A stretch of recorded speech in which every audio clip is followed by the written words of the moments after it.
the public have become involved in and have got a say in, and have got potential to help improve landscapes and urban areas within and around the city.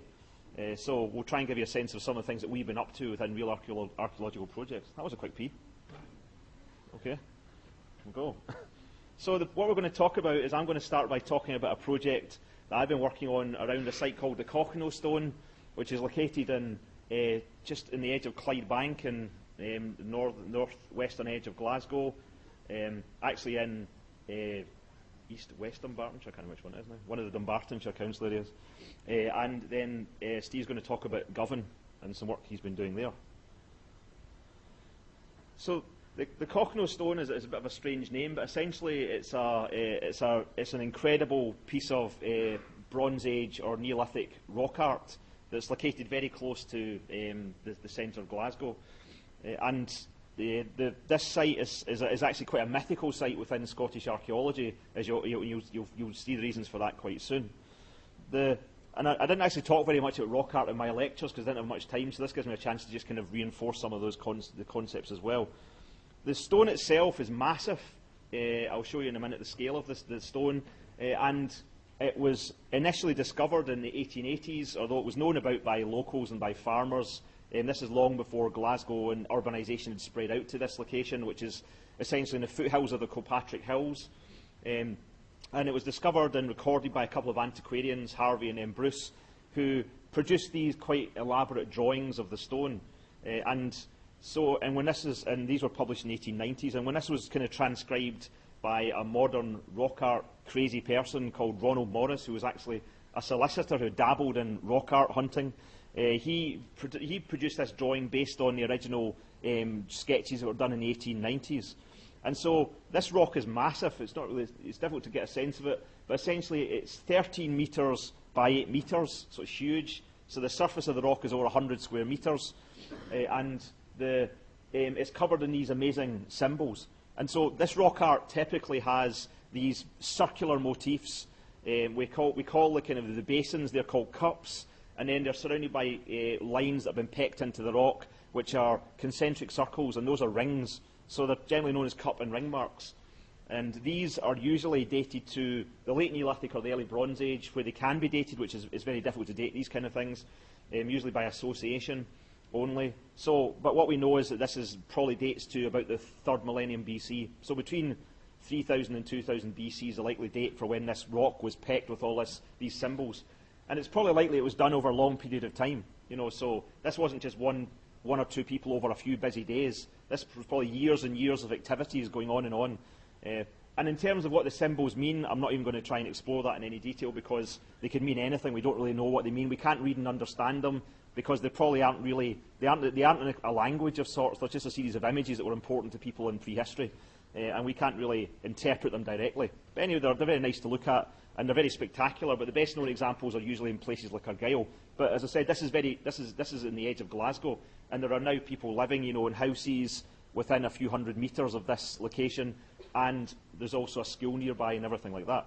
And one other thing that I want to draw your attention to, which is slightly strange, it's over where it says C in the bottom right-hand corner of the drawing, and that's a very strange motif, which is a pair of four-toed feet, which are unusual. There's very few parallels to this anywhere in Northern Europe. And these are both, you can see, I think that's an old penny for scale, if that means anything to anyone in the audience. But essentially these are relatively small symbols, and no one's quite sure whether these are genuine prehistoric four-toed feet, sort of creepy motifs, or whether they're actually Victorian graffiti or a modern doodle. It's very difficult to tell, and because we only really have a few photographs of the stone, then we can't really quite work out whether these are fresh or whether these are part of the original pattern of the rock, in which case they're a bit more worn. And the other thing to notice here is that these are white, which is a bit strange, and this is because in 1937, good, that was the next slide, that's good.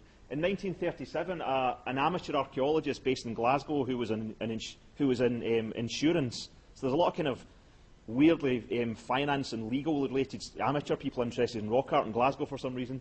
Ludovic Mann, in 1937, decided that he would paint all of the symbols in this rock in white paint.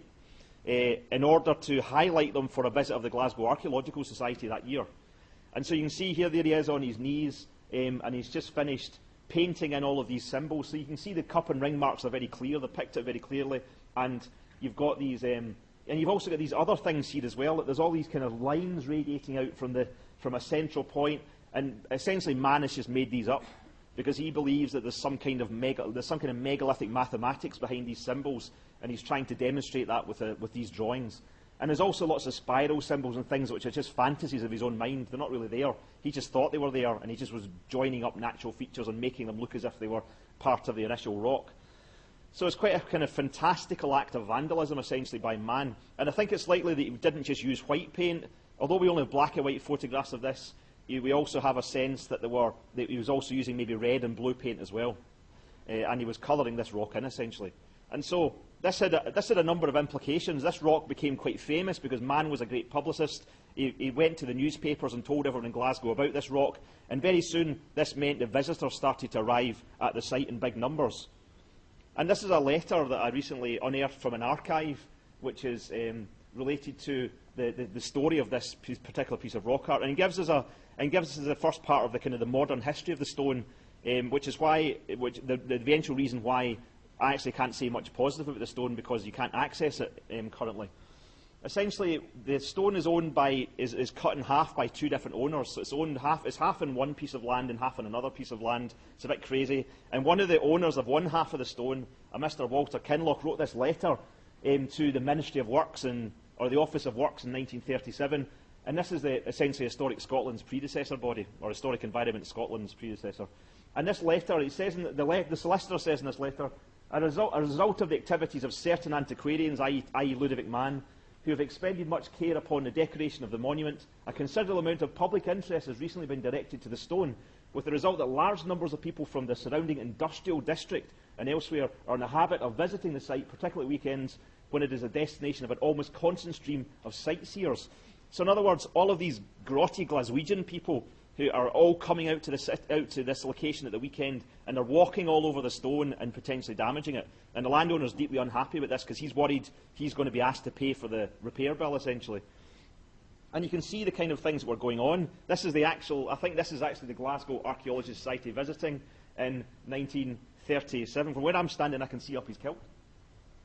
That's just a perspective joke there. And essentially, you've got all these archaeologists and interested people. They're walking all over the stone.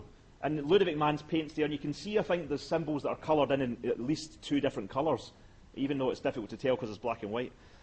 So this is going on, and we have these people walking over the stone. And other things are happening as well. The stone was being vandalised as well.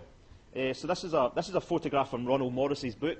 And the photograph's actually showing these incredible cup and ring marks. But actually, I spotted in the bottom right-hand corner of the image that someone scraped their initials or something into the stone. I think it says PH. So there was vandalism happening, and there was lots of stories of people carving their names onto this big rock panel. It was being walked over and damaged, and also, apparently, people were throwing paint bombs and things at the stone as well, so it was being quite badly damaged. And this kind of came to a head in the 1960s, when it was decided between a combination of the landowners and the Office of Works that the stone would be buried for its own protection. And this is actually a minute from the Ancient Monuments Boards from 1965, where the decision is there. The Secretary said the agreement between all parties concerned had now been reached, and work on covering over the stone with earth prior to grassing the site would be beginning at the Ministry's expense within a few days. So in other words, the site was to be buried, and that was for its own protection, to stop vandals from continually damaging it. And I think this work took place probably in spring 1965. So the rock was buried. It's supposedly under a metre of soil, and it was put beyond any visitor's use, so therefore no one could damage it anymore, but nor could anyone see it anymore. And by this time, people were living very close to it because Glasgow had expanded out to the edge of the park that this sits within. So this is the site today of the Cocknow Stone. It's not actually on a path. You have to go off a path to get to it. There is a park here which has got various rock art panels that are still visible, but this one here is completely buried. It's marked on maps, but there's nothing to say it's here on the ground. So anyway, this is where I come into the project. Last year, I was contacted by a guy called Ferdinand from a company called Factum Arte, who are essentially a digital heritage company based in Madrid. And they also have offices in London as well. And they were interested in doing something with the Cocknell stone. There was a lot of media coverage in 2014 about it being the 50th anniversary of the Cocknell stone being buried, although in fact that was wrong. It was actually buried in 65, not 64.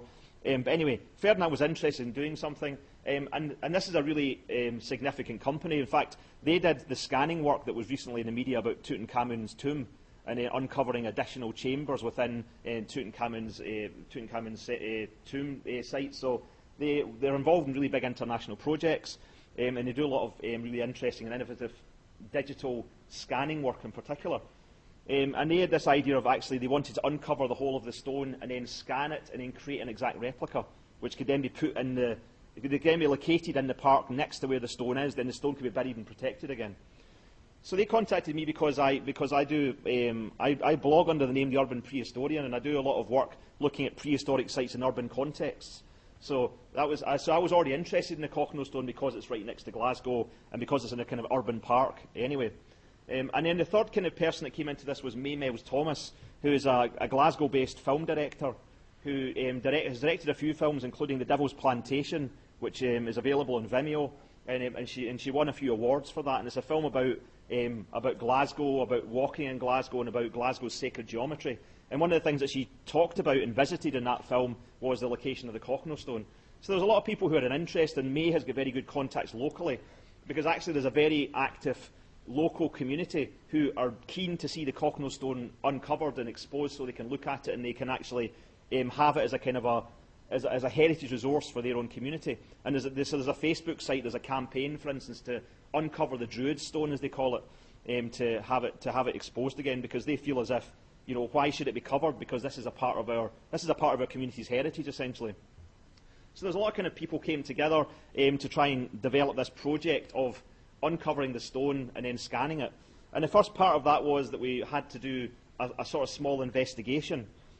So in the first week in September this year, I went with a group of 6 of our honours students to open up a small trench over the location of the Cocknell stone, just to basically to look and see what state is the stone in just now. Has it been damaged by being buried for this length of time?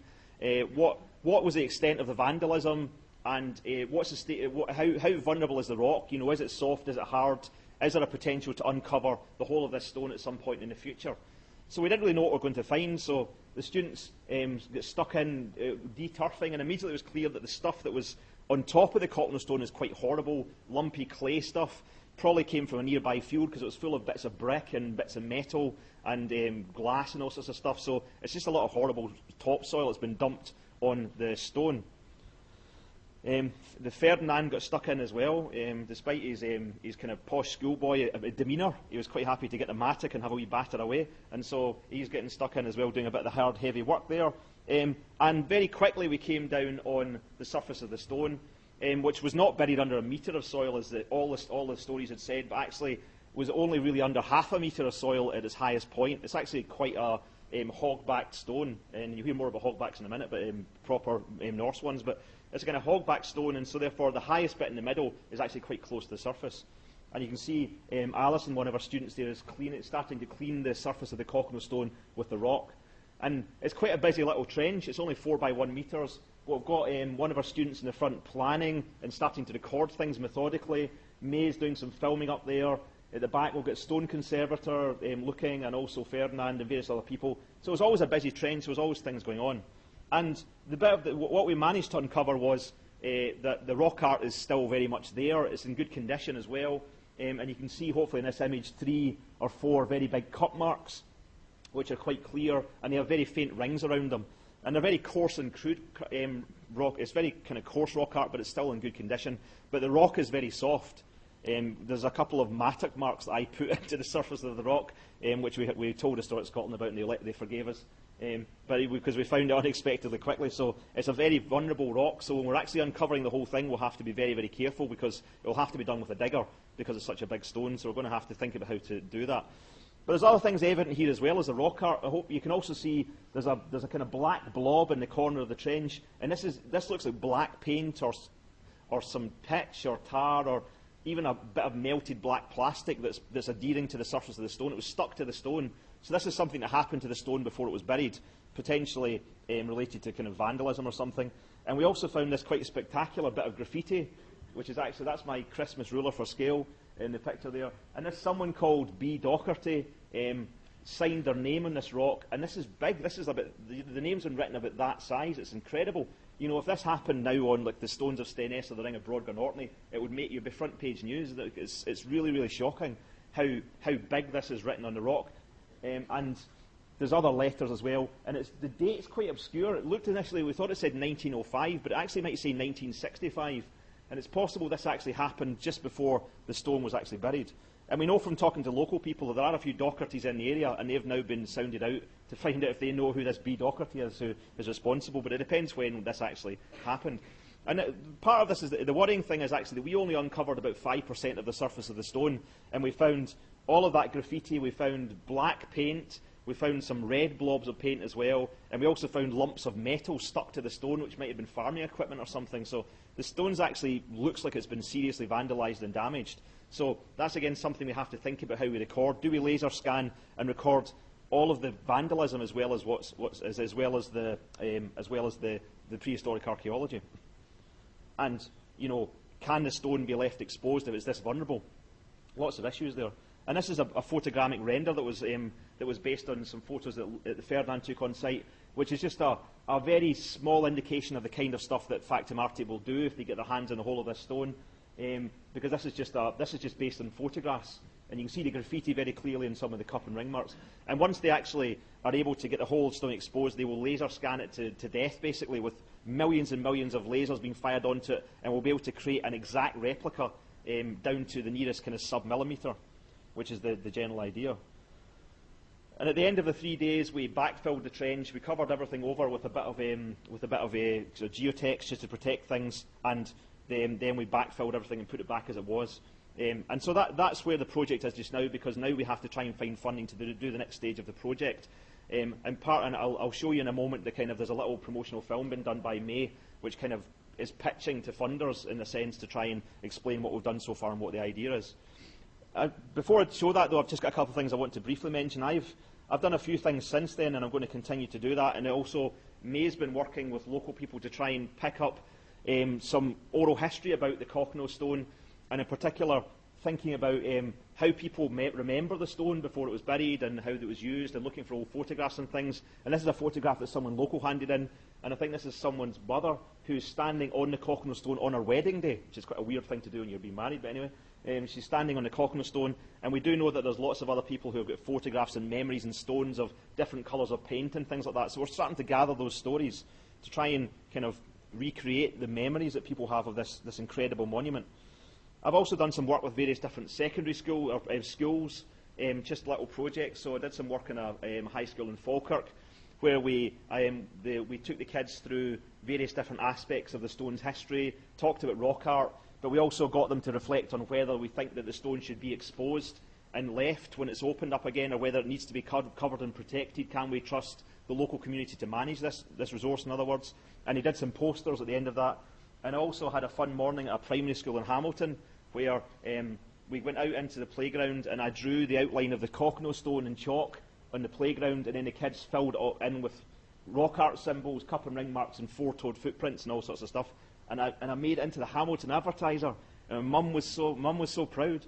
And she texted me and said, "Oh, you look like Indiana Jones in that photo." I think she's got an eyesight problem. So that's been quite fun as well. And there's other things as well I want to do aside from this, because I'm going to go in spring and speak to local schools in the area around the Cochno stone, and also talk to the local community and actually get people to know find out what's happening, and get people up to speed and report on the results, because we don't want to just go in and do stuff and then go away again and just stay within Glasgow University. We want to go out and talk to local people. And there's an opportunity here. There's these plinths that are related to this urban park, which is a bit rubbish, and the plinths have the notices that were here are long since gone. So I'm working on designing a very simple poster, something like this, that I'm going to create and make up, and then I'm going to go in the dead of night and I'm going to fix it onto these plinths and actually kind of put a bit of guerrilla notice boarding, if such a thing exists, to try and kind of help people understand what's going on, because there's actually 17 different rock art panels in this area, so there's a lot of potential for local people.